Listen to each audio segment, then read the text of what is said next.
Assalamualaikum warahmatullahi wabarakatuh. Hello everyone. How are you today? I hope you are always fine there.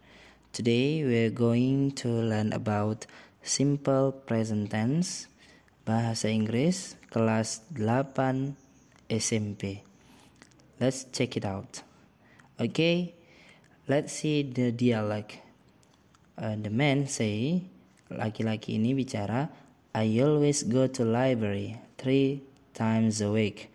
Saya selalu pergi ke perpustakaan 3 kali dalam sepekan. And this woman say, and I usually cook with my mother. Nah, teman-teman, kedua sahabat kita di samping menceritakan keseharian mereka dalam bentuk simple present tense. Apa saja sih fungsi simple present tense? Yuk kita pelajari. Tujuan pembelajaran kita pada hari ini adalah dengan mempelajari materi ini, kamu akan dapat memahami fungsi, rumus, serta contoh penggunaan simple present tense dalam kalimat.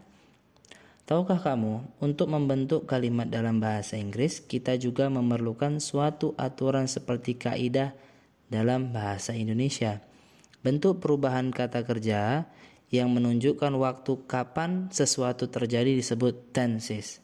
Ingat ya, bentuk perubahan kata kerja yang menunjukkan waktu kapan sesuatu terjadi disebut tenses.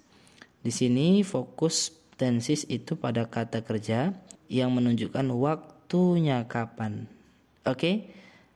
Nah, bentuk tenses apa ya kira-kira yang akan kita pelajari pada bab ini? Yuk, simak baik-baik. Oke? Simple present tense. Apa sih itu simple present tense? Simple present tense digunakan untuk menyatakan fakta, kebiasaan, atau kejadian yang terjadi pada saat ini, atau disebut dengan present. Yuk kita lihat. Nah, di sini simple present tense itu kalau kita lihat dari sisi kiri ada subjek I, you, they, dan we. Okay, let's see. I live in Jakarta. You need a camera. They speak English here. We go out to museum every weekend. Okay, kita lihat. I sebagai subjek, live sebagai predikat berbentuk verb pertama, in Jakarta sebagai komplement. Okay, you need a camera. You sebagai subjek, need sebagai predikat berbentuk verb one, dan a camera sebagai objek. Okay, she, he, it. Okay, she brushes her teeth. He needs a camera. It needs some foods. Let's see. Kita perhatikan she sebagai subjek, brushes sebagai predikat berbentuk verb one ditambahkan es. Kata dasarnya adalah brush. Ketika subjeknya orang ketiga tunggal, siapa saja sih orang ketiga tunggal? Yaitu she, he, it, artinya dia. Ditambahkan akhiran es, menunjukkan bahwa subjeknya orang ketiga tunggal. Okay, objek dan her teeth sebagai objek. He needs a camera. He sebagai subjek, needs sebagai predikat berbentuk verb one ditambahkan s, dan a camera sebagai objek. Nah, di sini kita bisa lihat perbedaan.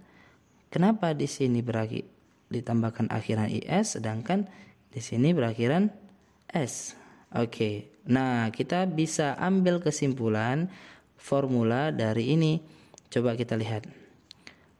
Jadi, dalam membentuk simple present tense, yaitu subjek plus verb one ditambahkan s atau is. Nah, kapan sih ditambahkan s, kapan ditambahkan akhiran is? Nah, akan kita bahas di slide berikutnya, oke?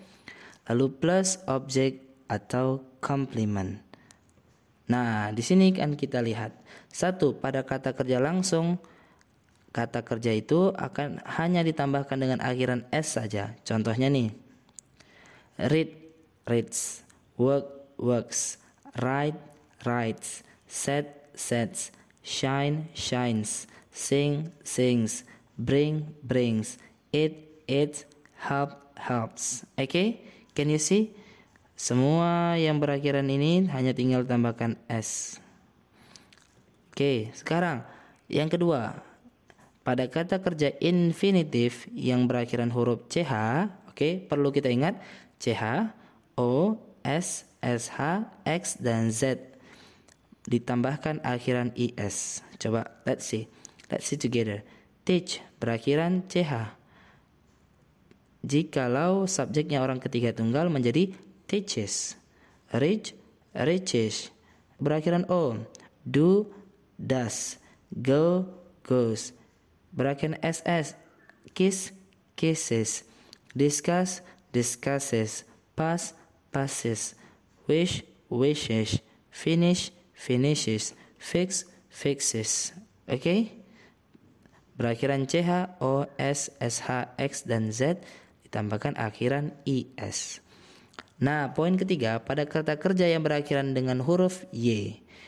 Untuk menambahkan akhiran IS pada suatu kalimat yang memiliki kata kerja berakhiran Y dan didahului oleh huruf mati atau konsonan, maka akhiran Y diubah menjadi I, kemudian ditambahkan IS. Coba kita lihat.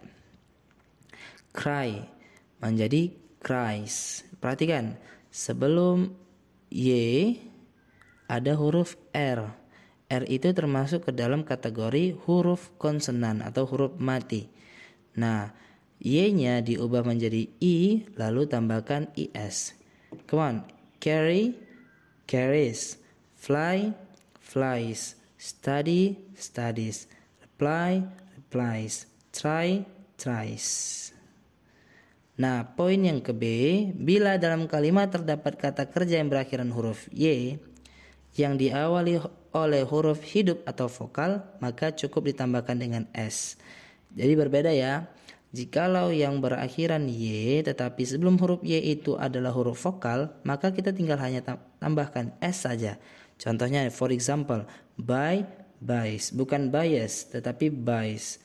Play, plays, bukan players. Lay, lays. Say, says. Oke, baik. Cukup sampai di sini dulu pertemuan kita. Nah, jangan lupa untuk melihat part 2-nya ya. Oke. Assalamualaikum.